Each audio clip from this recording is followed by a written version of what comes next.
Hey folks, welcome. Here we discuss real stories by real people. Today we have the story of a man who crashes his wedding. Let's see how it goes. Story 1. Wife and I have been together for 14 years. We have 2 children together, an 11-year-old boy and a 13-year-old daughter. I work in finance and my wife is an IT consultant. Wife usually has to go on a business trip every 3 or 4 months. Since it's the IT field, her team is filled with guys. I never cared much for it. Her company always pays for them to have separate hotel rooms, and we usually check up on each other when we're gone. About a week and a half ago, I was looking for one of our friends' contacts to transfer into my phone. When I was searching, my wife got a text message from a woman named Lisa. She has never told me about Elisa, and I started reading the conversations. I began to read them, and I didn't get 2 messages deep until my heart exploded. Turns out Lisa was just an alias for one of her coworkers. They were pretty graphic sexual texts about what they were going to do to each. I couldn't read more than a couple because it hurt so bad. I did my best to hold my composure, and I asked her later that night if there was something she wanted to tell me about. She just played it off and said nope. I remained calm as much as I could and had the longest night of trying to fall asleep. The next day, I told her we needed to talk. I told her that I was thinking of ending our marriage, that there's this beautiful woman named Lisa, and I want to do X, Y, and Z to her, quotes from the conversation. She was confused at first and then realized that I knew. Immediately, she starts sobbing and goes outside to start crying. My children come and start asking me what's going on. I told them that Daddy's going away for a bit. I go upstairs, get the essentials, and I go stay at my friend's house. Emotionally, my heart was on fire there, and I didn't want to get violent in front of my children or break anything. I drove away because I didn't know how much longer I could keep my composure. Since then, my wife has been frantically texting me. I told her that I don't want to work things out, I want to get a divorce. I have told my parents and her parents about the situation. Her parents urged me to try to work things out. I told them no. My parents, on the other hand, said they'll support me no matter what. About a week after my discovery, my wife found out that I was at my friend's house from someone. She ends up driving to the house, starts knocking on the door. My friend and I answer. I told her she needs to leave. She ends up forcing her way into the house. I go to the guest room where I'm staying at. I sit on my bed. She starts to yell into my face, begging me to talk to her. I sit there blankly, and then I ask her to leave. Eventually, she drives away crying and yelling at the same time. I start taunting her after she gets into the car. I end up hearing later that she ended up getting into a car accident. She totaled her car. Now she has spinal injuries and a broken arm. She isn't paralyzed, but she has pain in her neck if she extends it or moves in certain positions. Since then, I moved back in to take care of things right now until my wife gets better. But I still plan on moving through with the divorce. I've already consulted with an attorney, and I've already started getting my finances in order. Now everyone's telling me to forgive her, that this is punishment enough. Even my parents are telling me to work things out with her. They're telling me that I'm throwing everything away, that my pride is preventing me from trying to make things work. What really bugs me is that she's been going on these business trips for years now with the same people. So it's highly unlikely that the time I caught her was the first and only time. I did try to talk to her about it, but she's sticking with her story. Without any other evidence, I don't think I'll ever know. I don't believe her words at all. My children have been asking me what's going on. I told them that's something they can ask their mom about. I don't want to come off as the evil dad that walked out on his family, but I don't want to put negative impression of their mom either, so I let her decide what story she wants to tell them. As a subreddit relationships regular, I know the advice is to go to counseling. However, from people that I've heard that went, it is a scam mainly to make you stay married under all costs. Plus, they sell you a lot of overpriced anger management and stress relief tools. And they try to prolong your marriage no matter how messed up it is, so you agree to more counseling sessions. I really would like your take on this and what you would do in my situation. Edit. I will let my children know that I plan on moving out. Considering the circumstances, you're taking appropriate steps. It's unlikely she'll admit to any more wrongdoing. You're already consulting with an attorney. The only aspect you might not be addressing yet is the shock you're experiencing, which might be affecting your responsiveness. There's nothing wrong with this, but I would recommend considering counseling primarily for your well-being. Apart from that, you're demonstrating a strong and rational approach. Comments. I'm not a fan of divorce, but this is ridiculous. She's been cheating on you for who knows how long, and this may not be the first time or the last, and there's no way in hell you can trust her. Your parents are being ridiculous because she got in an accident. That accident was her own freaking fault. If she had pulled over instead of trying to drive while acting like a drama queen over a mess she created, I might add, then it probably wouldn't have happened, as I'm assuming it was her fault. She's not paralyzed, and even if she was, that's not a reason to stay with a lying, cheating spouse. Honestly, I would say leave her. She cheated or was going to cheat on you. Given how long she's worked with those people, I definitely think that something happened. The accident doesn't erase that. You're obviously never going to feel at ease with what's happened, and staying in this relationship will only make you angry and resentful. Furthermore, a car accident doesn't magically make what she did okay. I understand why your parents would want you to stay, but I don't think they're viewing it from your point of view.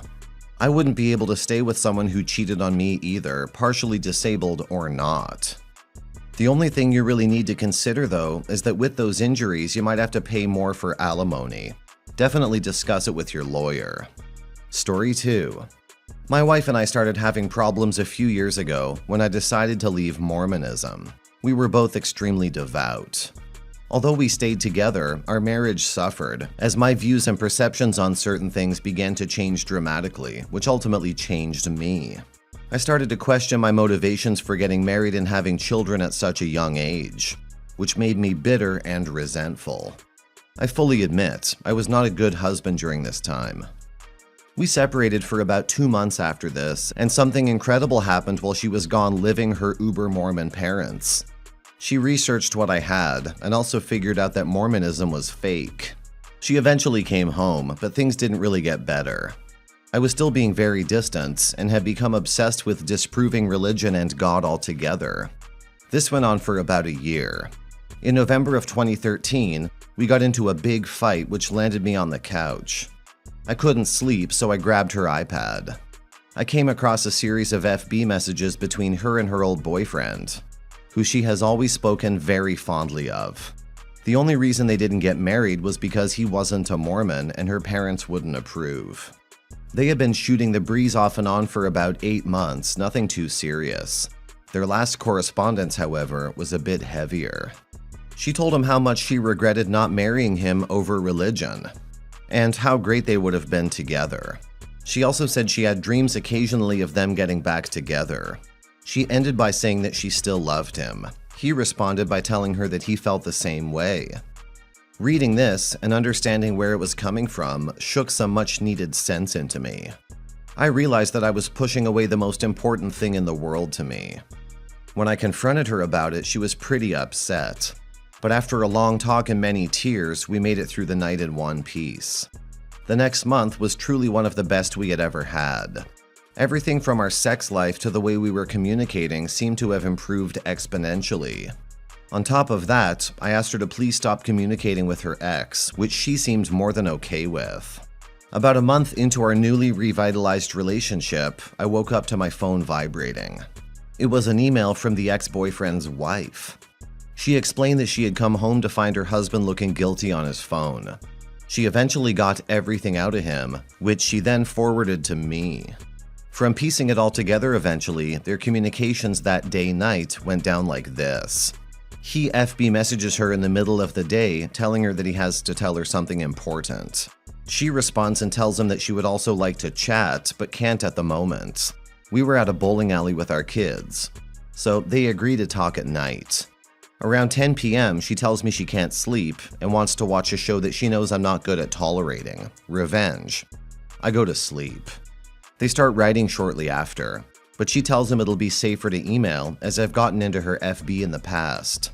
He starts telling her that he's never stopped loving her, and finding out about her leaving Mormonism was painful, as that was quite literally the only thing that kept them apart. She tells him that she will also always love him and wishes things could have worked out differently. She tells him that the last few years have been difficult with me, but lately I've been trying, so she's gonna give it one more chance. Some back and forth talk ensues about his unhappy marriage. He then starts to get a little sexual and also asks if she would ever want to meet up if he were to visit Salt Lake City. He says he would like to buy her a drink, now that she actually does. She tells him she can't because I was already suspicious. She also throws in that the two of them drinking together might get a little crazy. He tries to get more out of her by asking what kind of crazy. She says he's funny, and just basically says how silly she gets when buzzed. He may have felt stupid, so he apologizes and asks if he's being too flirty and making her uncomfortable by talking about adult subject matter. She says that he is not being too flirty and says that she's not uncomfortable with talking about adult subject matter. She also throws in, "Have you forgotten me that much?" She tells him she needs to go to bed, but she wants to continue talking to him. She also says that she'll be creating a new email address and asks him to delete their messages. He asks exactly what it is that they're doing. She says that she doesn't know and will have to see moving forward. She says that she does know that she misses him. He asks one last question. Does she miss him playing with her boobs? That gets her off more than anything else, because he thinks about it often. Her exact response is, "Haha, I figured. Yes, now delete and have a good night." The dumbass doesn't delete. Wife comes home, gets it out of him, texts my wife calling her a home-wrecking slut, and that she's forwarded the messages to me. In the middle of me reading everything, I hear my wife run down the hallway, open the door, and immediately she breaks down and says how stupid and sorry she is. She's crying hysterically. I do my own version of freaking out, saying she's only sad because she was caught and so on. I tell her we're getting divorced and try to leave the house. She holds on to me and won't let me go. She explains that she got caught up in the moment and never intended for things to go anywhere. She brings up the fact that for all those years I withheld affection, and this was partially why she did what she did. She said she loved receiving compliments from him and didn't want it to stop. I bring up the fact that for the last month, things have been so good and I've given her what she needs. She says she didn't know if it would last. I tell her I want a divorce again, and she finally lets me leave. She's sobbing. I head to my friend's place. She texted me all that night, and I didn't respond once. I came back the next morning with the overwhelming feeling that I didn't want to get divorced. We talked some more, and I told her I forgave her. Since then, things have been up and down.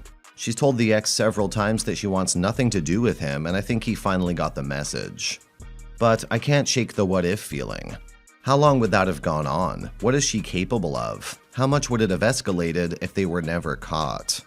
These questions are killing me, and so is feeling the way I do when I think about it. I guess I just need some outside perspective. I greatly appreciate it. If I were in your shoes, I don't think I would ever be able to fully trust her again. She lies a lot, I'm guessing, because she's been lying to you, and then to top it off, she lied to her ex.